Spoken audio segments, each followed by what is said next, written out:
نحمدہ ونصلی علی رسولہ الکریم۔ حضرت ابو بکر صدیق رضی اللہ تعالیٰ عنہ جو باجماع اہل سنت انبیاء کے علاوہ تمام دنیا کے لوگوں سے افضل ہیں اور ان کا جنتی ہونا یقینی ہے کہ خود حضور اقدس صلی اللہ علیہ وسلم نے ان کو جنتی ہونے کی بشارت دی، بلکہ جنتیوں کی ایک جماعت کا سردار بتایا اور جنت کے سب دروازوں سے ان کی پکار اور بلاوے کی خوشخبری دی، اور یہ بھی فرمایا کہ میری امت میں سب سے پہلے ابو بکر صدیق رضی اللہ تعالیٰ جنت میں داخل ہوں گے۔ اس سب کے باوجود فرمایا کرتے کہ کاش میں کوئی درخت ہوتا جو کاٹ دیا جاتا، کبھی فرماتے کاش میں کوئی گھاس ہوتا کہ جانور اس کو کھا لیتے، کبھی فرماتے کاش میں کسی مومن کے بدن کا بال ہوتا۔ ایک مرتبہ ایک باغ میں تشریف لے گئے اور ایک جانور کو بیٹھا ہوا دیکھ کر ٹھنڈا سانس بھرا اور فرمایا تو کس قدر لطف میں ہے کہ کھاتا ہے، پیتا ہے، درختوں کے سائے میں پھرتا ہے اور آخرت میں تجھ پر کوئی حساب کتاب نہیں، کاش ابو بکر بھی تجھ جیسا ہوتا۔ ربیعہ اسلمی کہتے ہیں کہ ایک مرتبہ کسی بات پر مجھ میں اور حضرت ابو بکر صدیق میں رضی اللہ تعالیٰ کچھ بات بڑھ گئی اور انہوں نے مجھے کوئی سخت لفظ کہہ دیا جو مجھے ناگوار گزرا۔ فوراً ان کو خیال ہوا، مجھ سے فرمایا کہ تو بھی مجھے کہہ دے تاکہ بدلہ ہو جائے۔ میں نے کہنے سے انکار کیا تو انہوں نے فرمایا کہ یا تو کہہ لو ورنہ میں حضور سے جا کر عرض کروں گا۔ میں نے اس پر بھی کہنے سے انکار کیا، میں نے اس پر بھی جوابی لفظ کہنے سے انکار کیا۔ وہ تو اٹھ کر چلے گئے۔ بنو اسلم کے کچھ لوگ آئے اور کہنے لگے کہ یہ بھی اچھی بات ہے، خود ہی تو زیادتی کی اور خود ہی الٹی حضور سے شکایت کریں۔ میں نے کہا تم جانتے بھی ہو یہ کون ہیں؟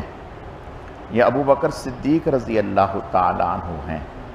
اگر یہ خفا ہو گئے تو اللہ کا لاڈلا رسول صلی اللہ علیہ وسلم مجھ سے خفا ہو جائیں گے اور ان کی خفگی سے اللہ تعالیٰ شانہ ناراض ہو جائیں گے، تو ربیعہ کی ہلاکت میں کیا تردد ہے؟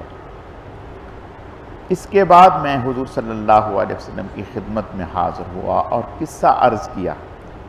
حضور صلی اللہ علیہ وسلم نے ارشاد فرمایا کہ ٹھیک ہے، تجھے جواب میں اور بدلہ میں کہنا نہیں چاہیے، البتہ اس کے بدلے میں یوں کہہ کہ اے ابو بکر اللہ تمہیں معاف فرما دیں۔ فائدہ یہ ہے اللہ کا خوف کہ ایک معمولی سے کلمہ میں حضرت ابو بکر صدیق رضی اللہ تعالیٰ عنہ کو بدلے کا اس قدر فکر اور اہتمام ہوا کہ اول تو خود درخواست کی اور پھر حضور صلی اللہ علیہ وسلم کے واسطے سے اس کا ارادہ فرمایا کہ ربیعہ بدلہ لے لیں۔ آج ہم سینکڑوں باتیں ایک دوسرے کو کہہ دیتے ہیں، اس کا خیال بھی نہیں ہوتا کہ اس کا آخرت میں بدلہ بھی لیا جائے گا یا حساب کتاب بھی ہوگا۔ اللہ تعالی ہمیں بھی سیدنا صدیق اکبر رضی اللہ تعالیٰ عنہ کو جو اللہ پاک نے دین میں مقام اور مرتبہ عطا فرمایا، اللہ پاک اس کا ایک ذرہ ہمیں بھی نصیب فرما دے۔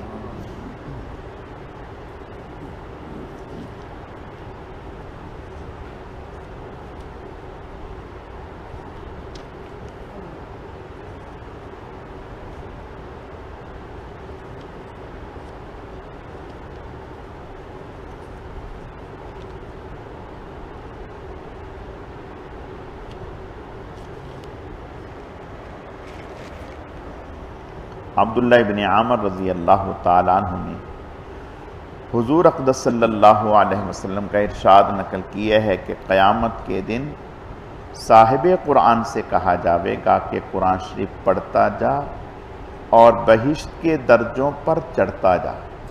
اور ٹھہر ٹھہر کر پڑھ جیسا کہ دنیا میں ٹھہر ٹھہر کر پڑھا کرتا تھا۔ بس تیرا مرتبہ وہیں ہے جہاں آخری آیت پر پہنچے۔ صاحب القرآن سے بظاہر حافظ ابن حجر رحمہ اللہ حافظ مراد ہے، اور ملا علی قاری نے بڑی تفصیل سے اس کو واضح کیا ہے کہ یہ فضیلت حافظ ہی کے لیے ہے، ناظرہ خواں اس میں داخل نہیں۔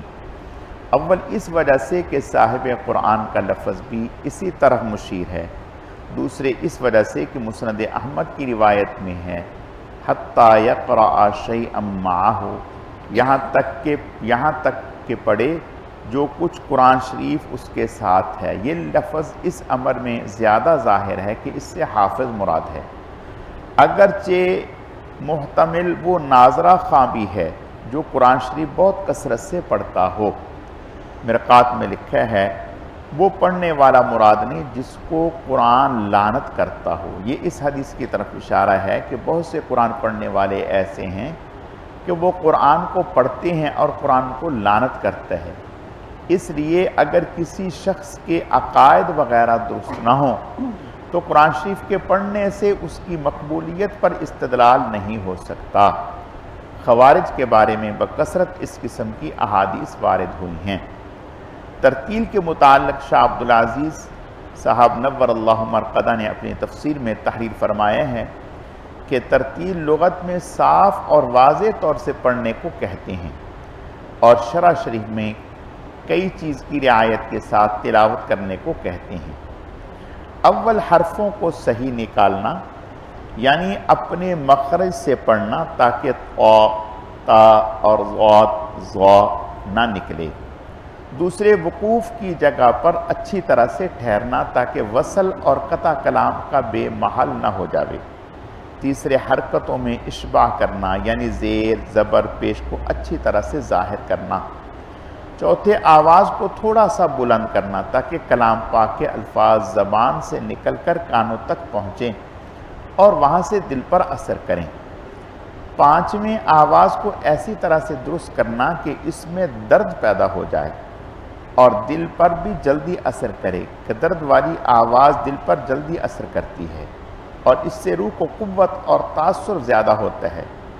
اسی وجہ سے اطباء نے کہا ہے کہ جس دوا کا اثر دل پر پہنچانا ہو اس کو خوشبو میں ملا کر دیا جائے کہ دل اس کو جلدی کھینچتا ہے، اور جس دوا کا اثر جگر میں پہنچانا ہو اس کو شیرینی میں ملایا جائے کہ جگر مٹھائی کا جاذب ہے۔ اسی وجہ سے بندہ کے نزدیک اگر تلاوت کے وقت خوشبو کا خاص استعمال کیا جائے تو دل پر تاثیر میں زیادہ تقویت ہوگی۔ چھٹے تشدید اور مد کو اچھی طرح ظاہر کیا جائے کہ اس کے اظہار سے کلام پاک میں عظمت ظاہر ہوتی ہے اور تاثیر میں اعانت ہوتی ہے۔ ساتھ میں آیات رحمت و عذاب کا حق ادا کرے جیسا کہ تمہید میں گزر چکا۔ یہ 7 چیزیں ہیں جن کی رعایت ترتیل کہلاتی ہیں، اور مقصود ان سب سے صرف ایک ہے، یعنی کلام پاک کا فہم و تدبر۔ حضرت ام سلمہ رضی اللہ تعالی عنہا سے کسی نے پوچھا کہ حضور صلی اللہ علیہ وسلم کلام اللہ شریف کس طرح پڑھتے تھے؟ انہوں نے فرمایا کہ سب حرکتوں کو بڑھاتے تھے، یعنی زیر زبر وغیرہ کو پورا نکالتے تھے، اور ایک ایک حرف الگ الگ ظاہر ہوتا تھا۔ ترتیل سے تلاوت مستحب ہے اگرچہ معنی نہ سمجھتا ہو۔ ابن عباس رضی اللہ تعالیٰ عنہ کہتے ہیں کہ میں ترتیل سے القارعہ اور اذا زلزلہ پڑھوں، یہ بہتر ہے اس سے کہ بلا ترتیل سورہ بقرہ اور آل عمران پڑھوں۔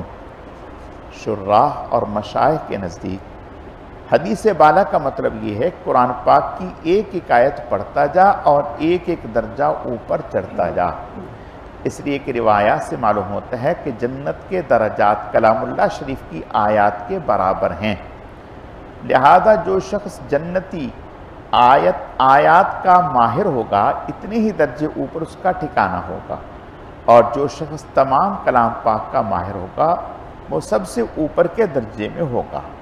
ملا علی قاری نے لکھا ہے کہ حدیث میں وارد ہے قرآن پڑھنے والے سے اوپر کوئی درجہ نہیں ہے، پس قراء آیات کی بقدر ترقی کریں گے۔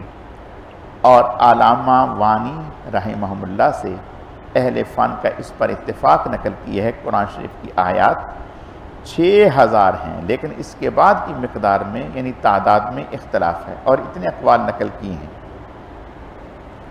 شرح احیاء میں لکھا ہے کہ ہر آیت ایک درجہ ہے جنت میں، پس قاری سے کہا جائے گا کہ جنت کے درجات پر اتنی تلاوت کے بقدر چڑھتے جاؤ، جو شخص قرآن پاک تمام پورا کرے گا وہ جنت کے اعلیٰ درجے پر پہنچے گا، اور جو شخص کچھ حصہ پڑا ہوا ہوگا وہ اس کی بقدر درجات پر پہنچے گا۔ بالجملہ منتہائے ترقی منتہائے قرات ہوگی۔ بندہ کے نزدیک حدیث بالا کا مطلب کچھ اور معلوم ہوتا ہے۔ فَإِنْ كَانَ صَوَابًا فَمِنَ اللَّهِ وَإِنْ كَانَ خَطَأً فَمِنِّي وَمِنَ الشَّيْطَانِ وَاللَّهُ وَرَسُولُهُ مِنْهُ بَرِيَانِ۔ اگر درست ہو تو حق تعالی شانہ کی اعانت سے ہے، اور اگر غلط ہو تو میری اپنی تقصیر سے ہے۔ حاصل اس مطلب کا یہ ہے کہ حدیث بالا سے درجات کی وہ ترقی مراد نہیں جو آیات کے لحاظ سے فی آیت ایک درجہ ہے، اس لیے کہ اس ترقی میں ترتیل سے پڑھنے نہ پڑھنے کو بظاہر کوئی تعلق نہیں معلوم ہوتا۔ جب ایک آیت پڑھی جائے ایک درجہ کی ترقی ہوگی۔ عام ہے کہ ترتیل سے ہو یا بلا ترتیل، بلکہ اس حدیث میں بظاہر دوسری ترقی باعتبار کیفیت مراد ہے، جس میں ترتیل سے پڑھنے نہ پڑھنے کو دخل ہے۔ لہٰذا جس ترتیل سے دنیا میں پڑھتا تھا اسی ترتیل سے آخرت میں پڑھ سکے گا، اور اس کے موافق درجات میں ترقی ہوتی رہے گی۔ ملا علی قاری نے ایک حدیث سے نقل کیا ہے کہ اگر دنیا میں بکثرت تلاوت کرتا رہا تب تو اس وقت بھی یاد ہوگا ورنہ بھول جائے گا۔ اللہ جل شانہ اپنا فضل فرمائیں کہ ہم میں بہت سے لوگ ایسے ہیں جن کو والدین نے دینی شوق میں یاد کرا دیا تھا، مگر وہ اپنی لاپرواہی اور بے توجہی سے دنیا ہی میں ضائع کر دیتے ہیں۔ اور اس کے بالمقابل بعض احادیث میں وارد ہوا ہے کہ جو شخص قرآن پاک یاد کرتا ہوا اور اس میں محنت مشقت برداشت کرتا ہوا مر جاوے وہ حفاظ کی جماعت میں شمار ہوگا۔ حق تعالیٰ کے یہاں عطا میں کوئی کمی نہیں، کوئی لینے والا ہو۔ اللہ تعالیٰ اپنے کرم سے ہمیں قرآن پاک کثرت سے پڑھتے رہنے کی توفیق نصیب فرمائے۔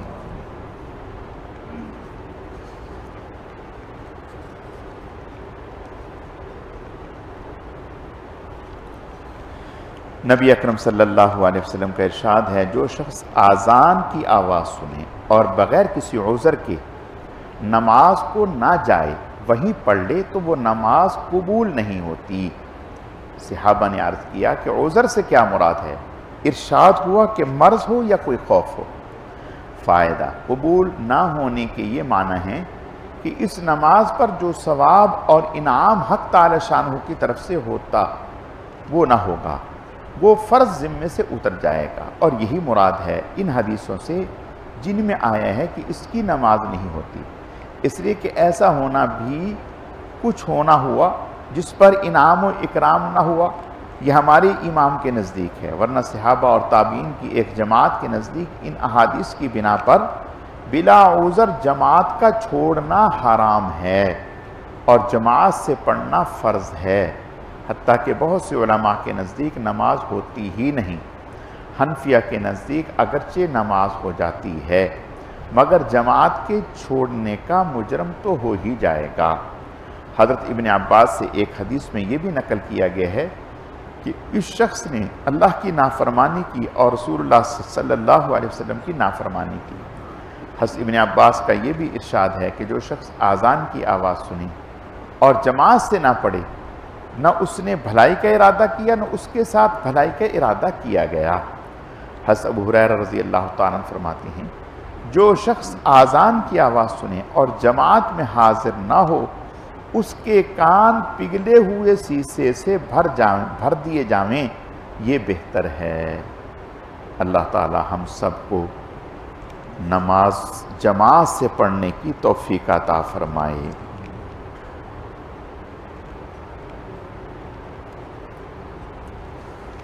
حضور صلی اللہ علیہ وسلم کا ارشاد ہے کہ اگر ایک شخص کے پاس بہت سے روپے ہوں اور وہ ان کو تقسیم کر رہا ہو اور دوسرا شخص اللہ کے ذکر میں مشغول ہو تو ذکر کرنے والا افضل ہے۔ فائدہ یعنی اللہ کے راستے میں خرچ کرنا کتنی ہی بڑی چیز کیوں نہ ہو، لیکن اللہ کی یاد اس کے مقابلے میں بھی افضل ہے۔ پھر کس قدر خوش نصیب ہیں وہ مالدار جو اللہ کے راستے میں خرچ کرنے والے، جن کو اللہ کے ذکر کی بھی توفیق نصیب ہو جائے۔ ایک حدیث میں ہے کہ اللہ تعالی شانہ کی طرف سے بھی روزانہ بندوں پر صدقہ ہوتا رہتا ہے، اور ہر شخص کو اس کی حیثیت کے موافق کچھ نہ کچھ عطا ہوتا رہتا ہے، لیکن کوئی عطا اس سے بڑھ کر نہیں کہ اس کو اللہ کے ذکر کی توفیق نصیب ہو جائے۔ جو لوگ کاروبار میں مشغول رہتے ہیں، تجارت، زراعت، ملازمت میں گھرے رہتے ہیں، اگر تھوڑا بہت وقت اللہ کی یاد کے لیے اپنے اوقات میں سے نکال لیں تو کیسی مفت کی کمائی ہے۔ دن رات کے 24 گھنٹوں میں سے 2-4 گھنٹے اس کام کے لیے نکال لینا کون سی مشکل بات ہے؟ آخر فضولیات، لغویات میں بہت سا وقت خرچ ہوتا ہے، اس کارآمد چیز کے واسطے وقت نکالنا کیا دشوار ہے؟ ایک حدیث میں حضور صلی اللہ علیہ وسلم کا ارشاد ہے کہ اللہ کے بہترین بندے وہ ہیں جو اللہ کے ذکر کے لیے چاند، سورج، ستارے اور سایہ کی تحقیق رکھتے ہیں، یعنی اوقات کی تحقیق کا اہتمام کرتے ہیں۔ اگرچہ اس زمانے میں گھڑی گھنٹوں کی کثرت نے اس سے بے نیاز کر دیا، پھر بھی فی الجملہ واقفیت ان چیزوں کی مناسب ہے کہ گھڑی کے خراب اور غلط ہو جانے کی صورت میں اوقات ضائع نہ ہو جائیں۔ ایک حدیث میں آیا ہے کہ زمین کے جس حصے پر اللہ کا ذکر کیا جائے وہ حصہ نیچے 7 زمینوں تک دوسرے حصوں پر فخر کرتا ہے۔ اللہ پاک اپنے کرم سے ہمیں خوب اپنا ذکر کرنے کی توفیق عطا فرمائے، اور خاص طور پر یہ جو رمضان المبارک کے قیمتی لمحات ہیں، اللہ پاک ایک ایک لمحے کو ضائع ہونے سے بچائے، اور ایک ایک لمحے میں اللہ پاک ہمیں زیادہ سے زیادہ اپنا ذکر کرنے کی توفیق نصیب فرمائے۔ الحمدللہ رب العالمین والعاقبۃ للمتقین والصلاة والسلام علی سید المرسلین اللہم صلی علی محمد النبی الامی وعلی آلہ واصحابہ وبارک وسلم وصلی علیہ رب اغفر وارحم وانت خیر الراحمین۔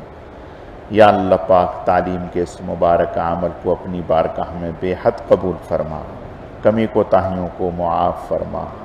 اے اللہ جو احادیث مبارکہ پڑھی گئیں، سنی گئیں، اس پر عمل کی توفیق نصیب فرما۔ اے اللہ اس ماہ مبارک کے ایک ایک لمحے کو عبادات میں، ذکر اذکار اور تلاوت میں لگانے کی توفیق نصیب فرما۔ یا اللہ پاک اس ماہ مبارک میں آپ کی طرف سے بے پناہ برکتیں، رحمتیں، انوارات اترتے ہیں۔ یا اللہ جن محبوب بندوں پر آپ کی طرف سے انوارات اور برکات رمضان کی اترتی ہیں ان میں ہم سب کو شامل فرما۔ اے اللہ اس ماہ مبارک میں آپ کی طرف سے بے شمار انسانوں کی مغفرت کے فیصلے ہوتے ہیں، اے اللہ ان میں ہم سب کو شامل فرما۔ ہمارے والدین کو شامل فرما، ہمارے اساتذہ اور مشائخ کو شامل فرما، پوری امت کو شامل فرما، ہماری مستورات کو شامل فرما۔ اے اللہ ہم سب کے لیے مغفرت کے فیصلے فرما، ہدایت کے فیصلے فرما، نجات اور عافیت کے فیصلے فرما۔ اے اللہ ہم سب کی دعائیں ہم سب کے حق میں، پوری امت کے حق میں قبول فرما۔ سبحان ربک رب العزت عما یصفون وسلام علی المرسلین والحمد للہ رب العالمین برحمتک یا ارحم الراحمین۔